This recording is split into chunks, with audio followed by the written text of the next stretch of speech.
Jean-Jacques Goldman, sa révélation choc sur Johnny Hallyday à 73 ans. Non, il n'était pas là, ni au funérarium, ni à l'église de la Madeleine. Ce jour-là, la France entière avait les yeux rivés sur le cercueil blanc de Johnny Hallyday.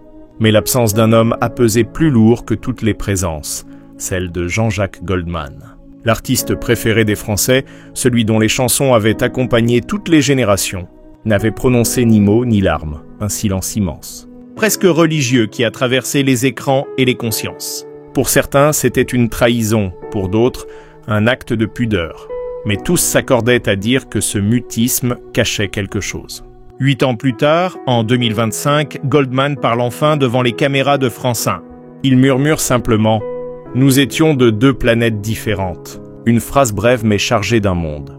Derrière ces mots, il y a la reconnaissance d'une distance, mais aussi d'un respect inaltérable. Johnny le feu, Goldman l'ombre.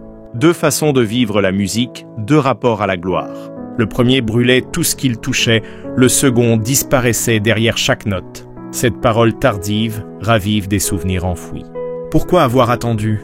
Pourquoi ce silence si long, si lourd? Certains y voient la pudeur d'un homme blessé par le spectacle du deuil. D'autres devinent une réflexion plus profonde, celle d'un artiste qui a toujours refusé que l'émotion devienne un produit. Depuis des décennies, Goldman incarne cette idée presque subversive dans un monde d'excès. Ne pas tout dire, ne pas tout montrer, et surtout ne jamais confondre la sincérité avec la mise en scène. Ce soir-là, les téléspectateurs redécouvrent un homme dont le retrait n'est pas une fuite, mais une fidélité. Fidélité à une certaine idée de l'art, celle où les mots comptent seulement quand ils sont nécessaires. Son visage marqué par le temps, sa voix calme, presque fragile, redonne chair à une figure que la France croyait perdue. En brisant le silence, Jean-Jacques Goldman ne fait pas un retour. Il accomplit un geste de vérité, car parfois il faut s'effacer longtemps pour que la parole retrouve son poids. Jean-Jacques Goldman est né le 11 octobre 1951 à Paris, dans une famille façonnée par le courage et la pudeur. Son père, Alter Mojżesz Goldman, juif polonais rescapé de la guerre, fut un héros de la résistance française. De lui, Jean-Jacques hérite le goût du silence et le sens du devoir. Sa mère, Ruth Embrun, infirmière d'origine allemande, lui transmet la bonté tranquille, cette capacité rare de voir le monde sans cynisme. Mais derrière cette cellule familiale empreinte de droiture, une tragédie va tout bouleverser. L'assassinat de son frère aîné Pierre Militant d'extrême gauche en 1979, ce meurtre resté sans explication claire, scelle pour toujours son rapport douloureux à la lumière publique. Ce drame intime, Goldman ne le commentera jamais ouvertement, mais à travers son œuvre, on sent la cicatrice. Ses chansons, souvent empreintes de nostalgie et de retenue, disent la difficulté de croire encore dans un monde abîmé par le bruit et la haine. Il suffira d'un signe « Envole-moi comme toi ». Derrière les refrains fédérateurs, il y a toujours ce regard d'enfant blessé qui cherche la beauté dans l'humilité. À l'école, il se distingue peu. Au lycée François Villon, puis à l'Épée, il étudie sagement, sans ambition spectaculaire.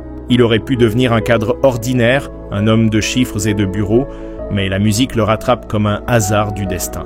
En 1975, il rejoint le groupe Taifong, formation franco-vietnamienne aux accents progressifs.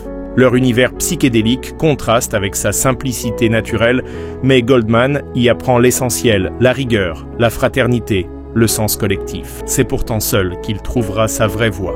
En 1981, il suffira d'un signe, envahit les ondes et marque le début d'une ascension fulgurante.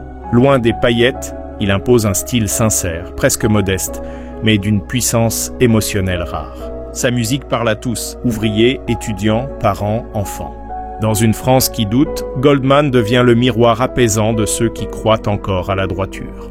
Et derrière chaque note, chaque mot plane l'ombre du frère disparu, celle d'un passé qu'il a juré de transformer en musique plutôt qu'en colère. Ainsi se forge la légende d'un homme discret, né de la douleur, mais tourné vers la lumière, qui n'a jamais confondu le succès avec la gloire, ni la pudeur avec la faiblesse. Les années 1980 font de Jean-Jacques Goldman une icône nationale. À contre-courant des vedettes tapageuses, il incarne une France simple, laborieuse et sincère. Ses chansons deviennent des hymnes populaires. Quand la musique est bonne, envole-moi encore un matin. Ses paroles sont claires, directes mais chargées de profondeur morale. Goldman chante la dignité du quotidien, la beauté des gestes modestes. Là où d'autres cherchent à séduire, lui cherchent à comprendre. Son succès est fulgurant, mais sa modestie demeure intacte. Toujours la même chemise, le même ton calme, la même absence de scandale. Il semble appartenir à une autre époque, celle où la gloire n'était pas encore une performance. En 1986, il offre à Johnny Hallyday l'album Gang by Bijoux de rock et de poésie. C'est un tournant. Grâce à Goldman, Johnny retrouve son souffle artistique. Son image se régénère entre eux.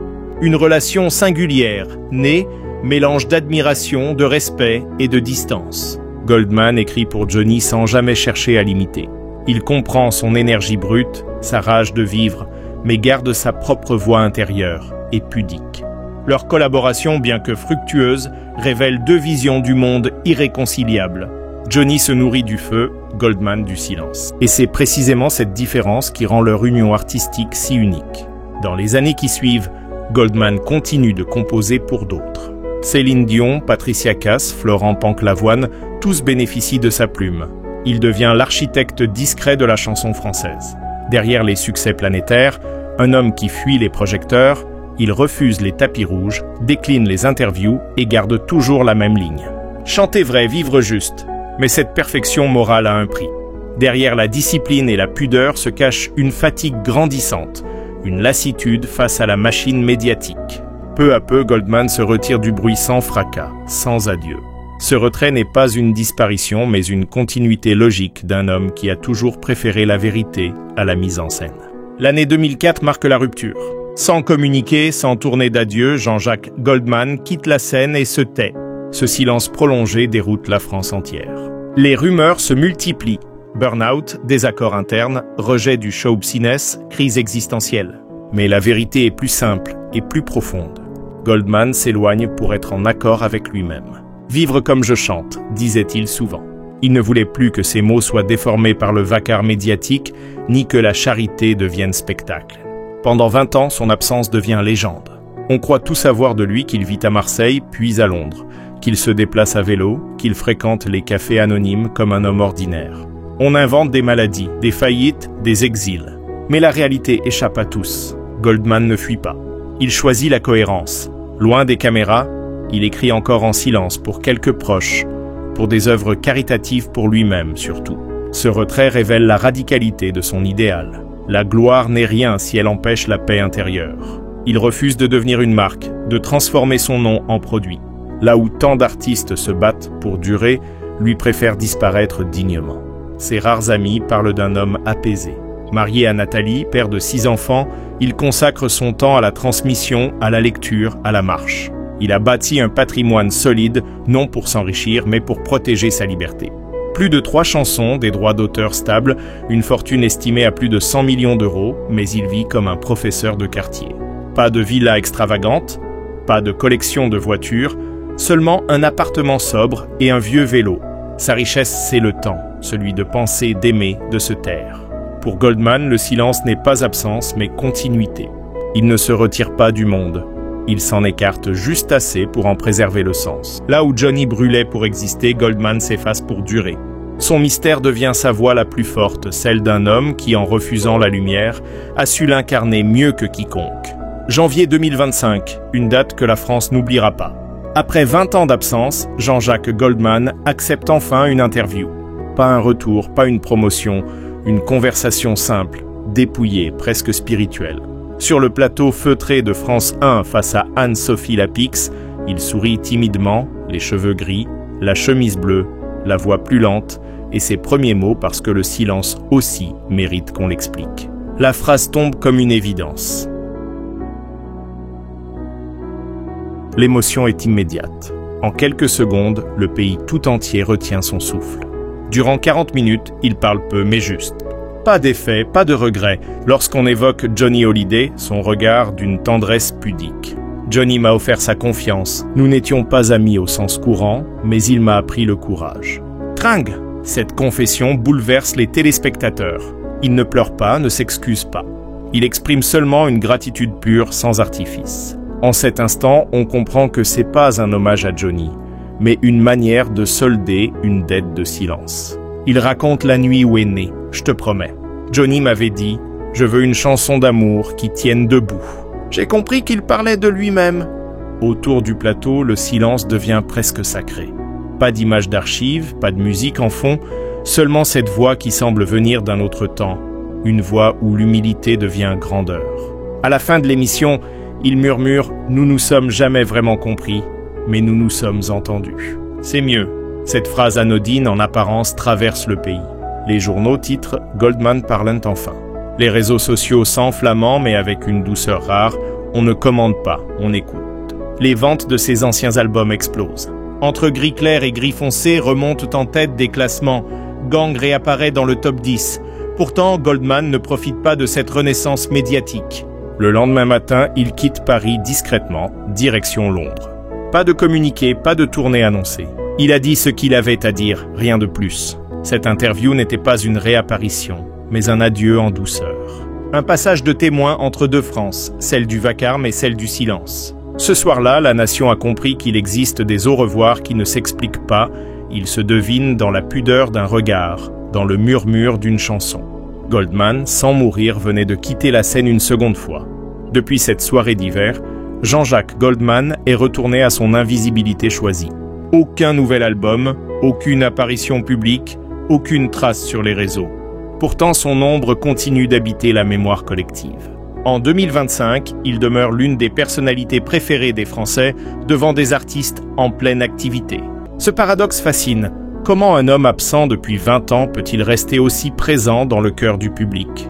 La réponse tient dans une équation rare. La sincérité vaut plus que la visibilité. Son héritage dépasse la musique. Derrière l'artiste, il y a un penseur discret, un moraliste sans discours. Ses chansons sont étudiées dans les écoles, analysées comme des poèmes modernes. Elles parlent d'humanité, d'équilibre, de simplicité des valeurs en voie d'extinction. Dans une époque saturée d'ego, des auteurs de la nouvelle génération comme Vianney ou Zaz revendiquent son influence. Une écriture dépouillée, juste sans tricherie. Goldman lui observe tout cela de loin. Sans intervenir, il a toujours considéré que les chansons ne lui appartenaient plus une fois qu'elles avaient touché le public. Peut être des chansons utiles, le reste ne m'appartient pas, a-t-il confié en 2025. Son patrimoine matériel est géré avec la même rigueur que son art. Une société londonienne protège ses droits répartis équitablement entre ses enfants. Il a refusé plusieurs offres colossales de rachat de son catalogue, préférant préserver la pureté de son œuvre. « Gagner de l'argent, c'est bien, ne pas en dépendre, c'est mieux », avait-il résumé un jour. Ce refus du compromis, ce mépris tranquille du marché font de lui un homme libre, un mot devenu rare dans le vocabulaire de la célébrité. Aujourd'hui, Goldman ne cherche plus à convaincre. Son silence paradoxalement parle encore. Il dit la fidélité, la cohérence, la résistance au vacarme. Là où tant d'artistes veulent survivre à leur mort, lui a choisi de disparaître vivant. Et c'est peu cela le vrai génie, savoir s'effacer au moment juste pour que la musique, elle ne s'éteigne jamais. Jean-Jacques Goldman, poète du silence, a traversé la gloire sans jamais s'y perdre. De l'enfant marqué par la guerre et la mort de son frère à l'auteur des hymnes les plus populaires de France, il a toujours choisi la retenue plutôt que le tumulte. Son départ en 2004, puis sa brève réapparition en 2025 ont scellé son mythe, celui d'un homme libre, fidèle à sa pudeur, qui a transformé le succès en effacement et la lumière en cohérence. Aujourd'hui encore, son silence parle plus fort que tous les bruits du monde.